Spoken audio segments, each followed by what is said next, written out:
হাসিনার হাইব্রিড শাসন, স্বৈরাচার গণতন্ত্রের মুখোশ এবং উন্নয়নের মূল।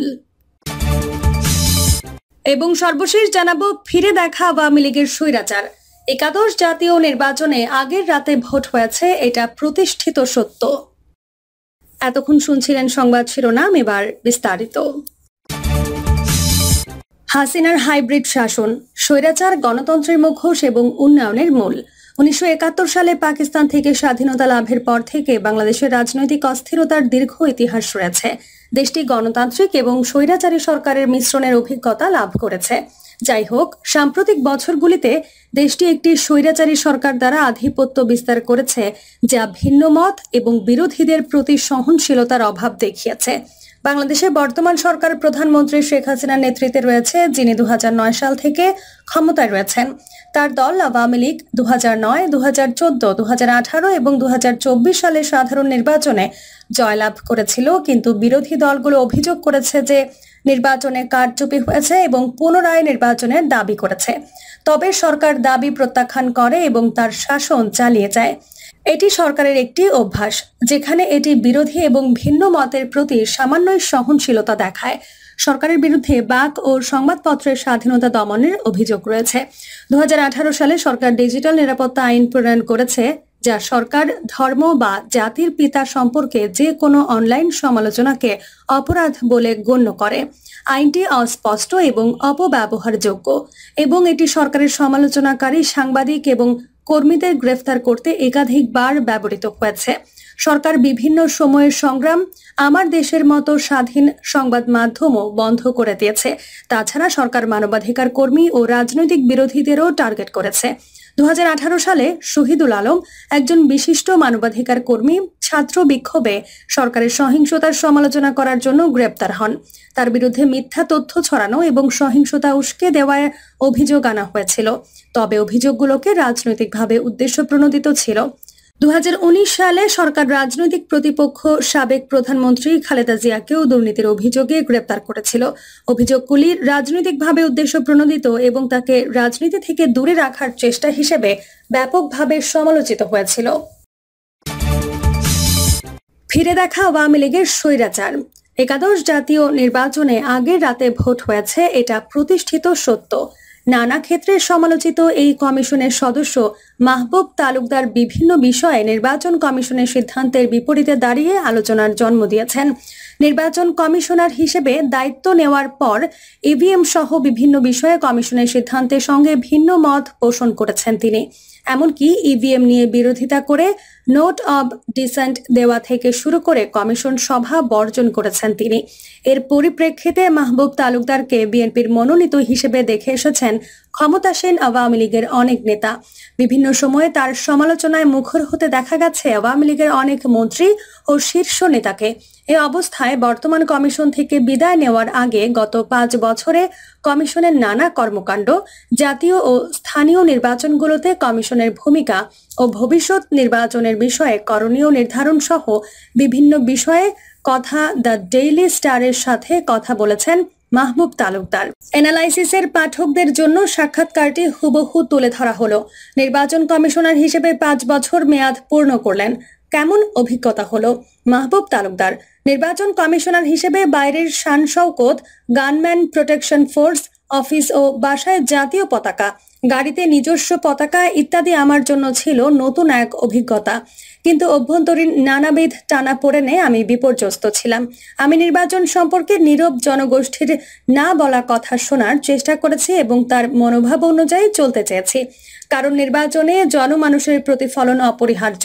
বিভিন্ন সময়ে মিডিয়ার সামনে যেসব বক্তব্য দিয়েছি তাতে আমি ছিলাম নির্বাক জনগণের নীরব ভাষার মুখপাত্র। কিন্তু বাস্তব অবস্থার টানাপোড়েন এড়াতে পারিনি। নিজেদের সফল দাবি করেন নাকি ব্যর্থ? মাহবুব তালুকদার নিজেদের সফল বা ব্যর্থ দাবি করার আমার জন্য অমূলক। সফল হয়েছে না ব্যর্থ হয়েছে সে মূল্যায়ন করবে দেশবাসী, মিডিয়া বা সংশ্লিষ্টরা। সুতরাং এ নিয়ে আমার কোনো দাবি নেই। সংবিধান অনুযায়ী ইসি স্বাধীন। আপনাদের মেয়াদকালে স্বাধীনভাবে কাজ করতে পেরেছিলেন নাকি কোনো মহলের চাপ ছিল? মাহবুব তালুকদার নির্বাচন কমিশন স্বাধীন, কিন্তু এই স্বাধীনতা নির্বাচন প্রক্রিয়ার কাছে বন্দী। নির্বাচন প্রক্রিয়ার সংস্কারের প্রয়োজন ছিল। বিদ্যমান সংবিধান ও আইনের যথেষ্ট ক্ষমতা দেওয়া থাকলেও ক্ষমতা প্রয়োগের মনস্তাত্ত্বিক দৃঢ়তা না থাকলে তা সম্ভব হয় না। আমার ওপরে বাইরের কোনো চাপ ছিল না। আমার ভিন্নধর্মী বক্তব্যের কারণে মন্ত্রীরা আমার সমালোচনা করেছেন, প্রকাশ্যে আমার পদত্যাগ দাবি করেছেন। আমি এসব চাপ হিসেবে গ্রহণ করিনি। তবে চাপ ছিল কমিশনের পক্ষ থেকে। আপনি অভ্যন্তরীণ টানাপোড়েনের কথা বলেছেন, আবার কমিশনের ভেতর থেকে চাপের কথাও বলেছেন। এগুলো কেমন ছিল? মাহবুব তালুকদার: কমিশন সভায় আমি যা কিছু বলেছি অনেক ক্ষেত্রে তার বিরোধিতা হয়েছে। অন্যদিকে নির্বাচন কমিশন সচিবালয় তথা একজন সচিবের সঙ্গে এক পর্যায়ে দূরত্ব সৃষ্টি হয়, যা আমাকে বিপর্যস্ত করে। এই সবই ছিল টানাপোড়েন ও চাপ। বিরোধী দলের অভিযোগ আছে, গত জাতীয় সংসদ নির্বাচনে আগের রাতে ভোট হয়েছে, অনেক কেন্দ্রে 100% ভোট পড়েছে। নির্বাচনের আগে তাদের ওপর দমন পীড়ন চলেছে। একাদশ সংসদ নির্বাচন নিয়ে আপনার মূল্যায়ন কি? মাহবুব তালুকদার: একাদশ জাতীয় সংসদ নির্বাচনে 213টি কেন্দ্রে শতভাগ ভোট পড়েছে। নির্বাচনের আগের রাতে বাক্স ভর্তি ব্যালটের ছবি বিবিসির সংবাদদাতা তুলে ধরেছেন। অন্যদিকে নির্বাচনের পূর্বে বিরোধী নেতাকর্মীদের ওপর দমন পীড়ন আমাদের দেশে একটা কালচার হয়ে দাঁড়িয়েছে। জাতীয় নির্বাচনের পূর্বে গায়েবী মামলায় হিড়িক পড়ে যায়। আমি সবসময় এর বিরোধিতা করেছি। অন্যদিকে আইন শৃঙ্খলা বাহিনী যখন কাউকে গ্রেপ্তার করে তখন উচ্চ আদালতের সুনির্দিষ্ট নির্দেশনা অনুযায়ী করে না। এসব কথা বলে লাভ নেই। একাদশ জাতীয় সংসদ নির্বাচন আমাদের ব্যর্থতার গ্লানি ছাড়া আর কিছুই দিতে পারেনি। জাতীয় নির্বাচনে লেভেল প্লেইং ফিল্ড এর অস্তিত্ব ছিল না, যদিও সিইসি লেভেল প্লেইং ফিল্ড আছে বলে দাবি করেন। জেলা প্রশাসকরা রিটার্নিং অফিসার হিসেবে দায়িত্ব পালন করায় বিদ্যমান রাজনৈতিক সংস্কৃতিতে সিটিং এমপিদের বিষয়ে তাদের নিরপেক্ষতা অবলম্বন করা সম্ভব ছিল বলে মনে করি না। একাদশ জাতীয় নির্বাচনে 213টি কেন্দ্রের শতভাগ ভোট পড়েছে। এতেই বোঝা যায় নির্বাচন কেমন হয়েছে। এভাবে না অবাধ, না সুষ্ঠু, না নিরপেক্ষ, না আইনানুগ, না গ্রহণযোগ্য একাদশ জাতীয় সংসদ নির্বাচন অনুষ্ঠিত হয়েছে। আপনি বলেছেন রাতের ভোট প্রতিষ্ঠিত সত্য। কোন ভিত্তিতে বলেছেন? মাহবুব তালুকদার: একাদশ জাতীয় সংসদ নির্বাচনের আগের রাতে যে ভোট দেওয়া হয়, বিবিসির সংবাদদাতা তা মিডিয়ায় প্রচার করেন। এই বিষয়ে নির্বাচন কমিশন কোনো প্রতিবাদ জানায়নি, বরং সিইসি পরদিন সাংবাদিক সম্মেলন করে বলেছেন, জাতীয় নির্বাচন নিয়ে আমি অতৃপ্ত নই, আমি তৃপ্ত। তিনি আরো বলেছেন, নির্বাচন কমিশনাররাও নির্বাচনের ফলাফলে সন্তুষ্ট। সত্যি বলতে কি, আমরা যখন তৃপ্তির ঢেকুর তুলছিলাম, ফলে এ নিয়ে আলোচনার কথা মনে হয়নি। এতদিন পর জানতে পারলাম রাতের ভোটের বিষয়টি সিইসি দেখেননি। আপনি কখনো কমিশন সভায় রাতের ভোট নিয়ে আলোচনা করেছেন? মাহবুব তালুকদার: না, আমি এ বিষয়ে আর কোনো আলোচনা করিনি।